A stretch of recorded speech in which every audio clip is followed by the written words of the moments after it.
നമ്മുടെ പുതിയ ഫാമിംഗ് വീഡിയോയിലേക്ക് എല്ലാവർക്കും സ്വാഗതം.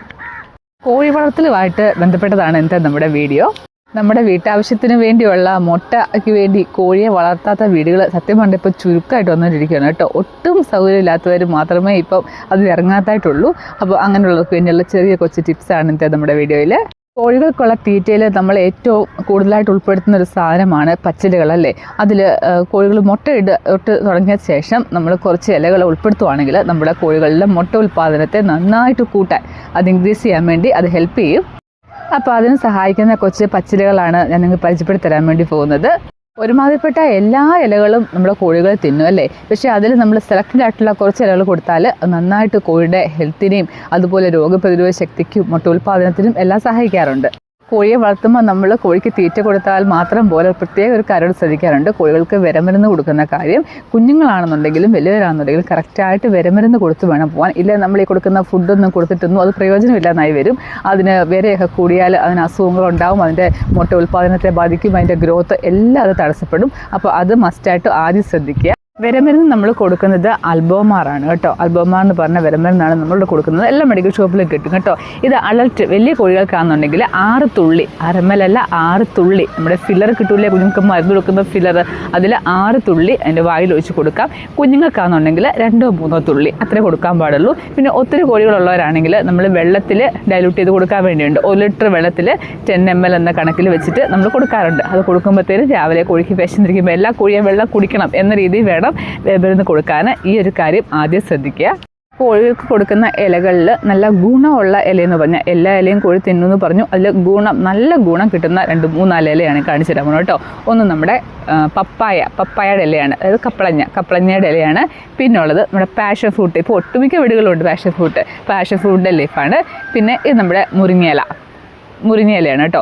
മുരിങ്ങയില കോഴിക്ക് എന്നാ പറയുന്നത്, ഇങ്ങനെ കൊടുത്താൽ പാടുള്ളവരാണെങ്കിൽ ഇതിൻ്റെ വെള്ളം ഇത് മിക്സിയിലടിച്ച് അതിൻ്റെ ജ്യൂസ് എടുത്ത് വെള്ളത്തിലൊഴിച്ച് കൊടുത്താലും ഓക്കെയാണ്. പിന്നെ ഇത് നമ്മുടെ തോട്ടപ്പയറാണ് കേട്ടോ.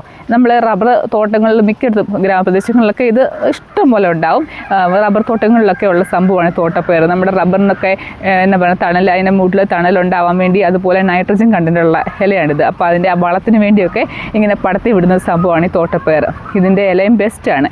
ഇതിലേതെങ്കിലും ഇത് 4 കൊടുക്കാൻ പറ്റുമെങ്കിൽ അത്രയും നല്ലത്. അതല്ല എന്നുണ്ടെങ്കിൽ ഏതെങ്കിലും ഒരൈറ്റമെങ്കിലും ഒരു 2 ദിവസം കൂടുമ്പോഴെങ്കിലും കോഴികൾക്ക് അരിഞ്ഞു കൊടുക്കുക. ഇപ്പോൾ എൻ്റെ കോഴികൾക്കാണെന്നുണ്ടെങ്കിൽ ഇത് അരിഞ്ഞു കൊടുക്കേണ്ട കാര്യമില്ല. ഞാൻ ജസ്റ്റ് ഒന്ന് എടുത്ത് വെച്ചതേ ഉള്ളൂ കട്ടിങ്. അത് അരിഞ്ഞു കൊടുക്കേണ്ട കാര്യമില്ല. ഇതങ്ങോട്ട് ഇട്ട് കൊടുക്കേണ്ട താമസം. ഇതേപടി ഇട്ട് കൊടുത്തേച്ചാൽ മതി, അവരത് കൊത്തി കഴിച്ചോളും കേട്ടോ. പിന്നെ പാഷൻ ഫ്രൂട്ടിൻ്റെ ഇല മാത്രമേ ഉള്ളൂ അരിഞ്ഞു കൊടുക്കുന്നത്. കാരണം അവരത് കഴിക്കാൻ ഇച്ചിരി പാടാണ്. അതിപ്പം കോഴി ഇപ്പോൾ ആദ്യമായിട്ട് ഇല കൊടുക്കുന്നവരാണെന്നുണ്ടെങ്കിൽ തവിടിൻ്റെയോ അല്ലെങ്കിൽ കോഴിത്തീറ്റയോടോ ചോറിൻ്റെയോ എന്താ കൊടുക്കുന്നത് വെച്ചാൽ അതിൻ്റെ കൂടെ ഇട്ട് ഒന്ന് ഇളക്കി കൊടുക്കുക കേട്ടോ. പാഷൻ ഫ്രൂട്ടിൻ്റെ ഇല അല്ലെങ്കിൽ കൊത്തിന്നാൻ പാടായിരിക്കും. പിന്നെ പയറിൻ്റെ ഇലയൊക്കെ ഭയങ്കര ഇഷ്ടമാണ്. പക്ഷേ ഇത് അരിഞ്ഞു കൊടുത്താലായിരിക്കും ഇത് നിങ്ങൾക്ക് കൊത്തി തിന്നാം. ഇപ്പോൾ നമ്മുടെ പപ്പായയുടെ ഇലയാണെങ്കിൽ കൊത്തി തിന്നാൻ എളുപ്പമാണ്, പെട്ടെന്ന് വരും കൊത്തിയാൽ. അത് മുരിങ്ങയിലയാലും കെട്ടിയിട്ട് കൊടുത്താലും അതിന് എളുപ്പമാണ്. പക്ഷേ ഇതല്ല കൊത്തി തിന്നാൻ പാടാണ്. അപ്പോൾ അത് അരിഞ്ഞു കൊടുത്താൽ അത്രയും നല്ലത്. ഈ 4 ഇലകളിൽ എന്തായാലും നിങ്ങൾ തീറ്റയിൽ ഉറപ്പായിട്ട് ഉൾപ്പെടുത്തണം. പിന്നെ ഈ ഇലകൾ കൊടുക്കുന്നത് ഒരിക്കലും കോഴിത്തീറ്റയ്ക്ക് പകരം എന്ന് വെച്ചാൽ തീറ്റ ചിലവ് കുറയ്ക്കാൻ എന്ന് കരുതിയാലും കാണില്ല. നമ്മൾ കൊടുക്കുന്ന തീറ്റയുടെ കൂടെ വേണം ഇത് കൊടുക്കാൻ. സപ്ലിമെൻറ്റ്സ് ആയിട്ട് വേണം നമ്മളിത് കൊടുക്കാൻ. നമ്മൾ ഇത്രയും പൈസ കൊടുത്ത് വൈറ്റമിൻ സിറപ്പോ അല്ലെങ്കിൽ ഒന്നും വാങ്ങിച്ചു കൊടുക്കേണ്ട കാര്യമില്ല. ഇതൊക്കെ നമ്മുടെ കോഴിയുടെ തീറ്റയിൽ ഉൾപ്പെടുത്തുവാണെങ്കിൽ കോഴിയുടെ മുട്ട ഉൽപ്പാദനം നന്നായിട്ട് കൂടും, 100% ഉറപ്പാണ്. പിന്നെ ഒരു കാര്യം പറഞ്ഞോട്ടെ, കോഴിത്തീറ്റയിൽ ഉറപ്പായിട്ട് ഉൾപ്പെടുത്തേണ്ട മറ്റൊരു ഇലയാണ് നമ്മുടെ വാഴയില. ഞാൻ എൻ്റെ കോഴിക്ക് സ്ഥിരമായിട്ട് കൊടുക്കുന്നൊരു സാധനമാണ് വാഴയില.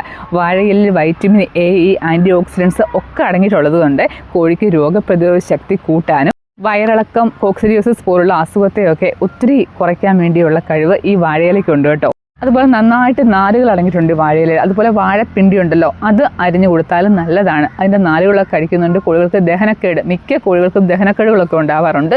കോഴി പോയി തൂങ്ങി മാറി നിൽക്കും, കൊക്ക് ഒരുമാതിരി ഒരു സൈഡിലേക്ക് വെച്ചുകൊണ്ട് മാറി നിൽക്കും, ഫുഡ് കഴിക്കത്തില്ല. അപ്പം നമ്മൾ വലിയ അസുഖം, ചിലപ്പോൾ ചെറിയ ദഹനക്കേടൊക്കെ കാണത്തുള്ളൂ.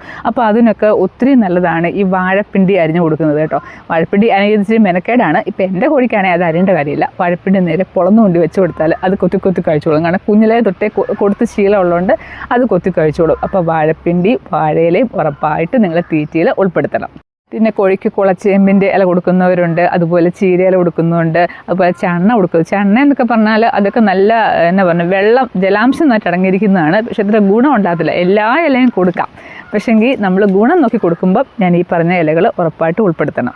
പിന്നെ കോഴികൾക്ക് കുറച്ച് സൺലൈറ്റ് കിട്ടുന്ന ഇതിൽ വേണം കോഴീൻ്റെ കൂടൊക്കെ വെക്കാൻ വേണ്ടി. എൻ്റെ കൂടെന്ന് പറഞ്ഞാൽ ഫുള്ളി ക്ലോസ്ഡ് ആണ്, എങ്കിലും വെയിലടിച്ച് അതിന് പോയി ഇരിക്കാനുള്ള സൗകര്യം ഞാൻ റെഡിയാക്കി കൊടുത്തിട്ടുണ്ട് കേട്ടോ. കാരണം ഈ രോഗപ്രതിരോധ ശക്തിയും അതുപോലെ കോഴിക്ക് ഇച്ചിരി ഉഷാറൊക്കെ ഉണ്ടാകാൻ വേണ്ടി ഇച്ചിരി സൂര്യപ്രകാശം, അത് മനുഷ്യന്മാരിലും അങ്ങനെയാണ്. കുറച്ച് രാവിലത്തെ ഇളം വെയിലൊക്കെ കൊള്ളുന്ന കൊച്ചു പിള്ളേരെ കൂടി നമ്മൾ കൊണ്ട് ഇളം വെയിൽ കൊള്ളിക്കാറില്ലേ, അപ്പോൾ ഇച്ചിരി വെയിലൊക്കെ കൊള്ളുന്ന നല്ലതാണ്. അതുകൂടൊക്കെ ഒന്ന് സെറ്റാക്കി വെക്കണം. കോഴിക്കൂടൊക്കെ വെക്കുന്ന സ്ഥലത്ത് അതൊക്കെ ഉണ്ടോ എന്നൊക്കെ ഉള്ളതെന്ന് ശ്രദ്ധിക്കണം. അഴിച്ചു വിട്ട് വളർത്തുന്ന കോഴിയാണെങ്കിൽ അത് നോ പ്രോബ്ലം, അത് ഇലകളൊക്കെ പോയി കുത്തിന്നും. പക്ഷേ ഇപ്പോൾ ആൾക്കാർ വളരെ ചുരുക്കമാണ് അഴിച്ചു വിട്ട് വളർത്തുന്നത്. കാരണം എല്ലാവർക്കും നശിപ്പിക്കുമായിട്ടും മറ്റുള്ള പറമ്പിൽ ചടിപ്പുമായിട്ടും ഭയങ്കര പ്രശ്നമുണ്ട്. പിന്നെ ഇപ്പോൾ ആണെങ്കിൽ ഭയങ്കര കീരിശല്യവും അങ്ങനെ പാമ്പ് ശല്യവും അങ്ങനെയൊക്കെ ഉള്ളതുകൊണ്ട് തന്നെ കോഴിയൊക്കെ അഴിച്ചു വിട്ട് വളർത്തുന്നത് ഒത്തിരി സേഫ് അല്ല. അതുകൊണ്ട് കൂടുതൽ ആൾക്കാർ നമ്മുടെ ഹൈറ്റ് കൂട്ടിലൊക്കെയാണ് കോഴികളെ വളർത്തുന്നത്. അപ്പം ഇങ്ങനെയുള്ള കുറച്ച് കോഴികളൊക്കെ വളർത്തുകയാണെങ്കിൽ ഭയങ്കര ഈസിയാണ് ഈ ഇലകളൊക്കെ ഉൾപ്പെടുത്തി കൊടുത്ത് വളർത്തുക എന്നുള്ളത്. ഇപ്പം എനിക്ക് ഇത്രയും ഒത്തിരി കോഴികൾ ഉണ്ടായിട്ട് പോലും ഞാനിത് ഉൾപ്പെടുത്താറുണ്ട് തീറ്റയിൽ. ഇതിൻ്റെ ഗുണം എനിക്ക് കിട്ടാറുമുണ്ട്. എൻ്റെ കോഴിയൊക്കെ നല്ല ഹെൽത്തിയാണ്, നല്ല അത്യാവശ്യം നല്ല മുട്ടകളൊക്കെ തരുന്നുണ്ട്. എല്ലാവരും മിടുക്കരായിട്ടാണ് ഇരിക്കുന്നത്. അപ്പോൾ ഇതൊക്കെ കൊടുത്തുകൊണ്ട് അന്ന് തന്നെ ഞാൻ വിശ്വസിക്കുകയാണ്. എനിക്ക് പലർത്തുനിന്നും കിട്ടിയ അറിവുകളാണ് കേട്ടോ ഞാൻ ഈ ഷെയർ ചെയ്തത്. എൻ്റെ കോഴികൾക്ക് ഇതങ്ങോട്ട് കൊണ്ടിട്ട് കൊടുക്കേണ്ട താമസമേ ഉള്ളൂ. ഇപ്പം അത് തീർന്നു കിട്ടും കേട്ടോ നമുക്ക് കൊടുക്കുമ്പോൾ. ഞാൻ സാധാരണ ഇവരുടെ അടുത്തിരുന്നാണ് എല്ലാം എൻ്റെ വീഡിയോസൊക്കെ എടുക്കാറ്. പക്ഷേ ഒത്തിരി ആൾക്കാർ പറഞ്ഞു ഇവരുടെ ഈ ബഹളം കാരണം ഒന്നും കേൾക്കാൻ പറ്റുന്നില്ലെന്ന് കേട്ടോ. അതുകൊണ്ടാണ് ഇച്ചിരി മാറി നിന്ന് വീഡിയോ എടുത്തത്. ഇങ്ങോട്ട് വരേണ്ട താമസം ഒന്ന് നോക്കി നിൽക്കുന്നുണ്ടോ. അവർക്ക് എന്നെ കാണുമ്പോൾ അവരുടെ മമ്മിയാണല്ലോ, അപ്പോൾ അവർ ബഹളം തുടങ്ങും കേട്ടോ അവർക്ക് ഫുഡിന് വേണ്ടി. ഹലോ,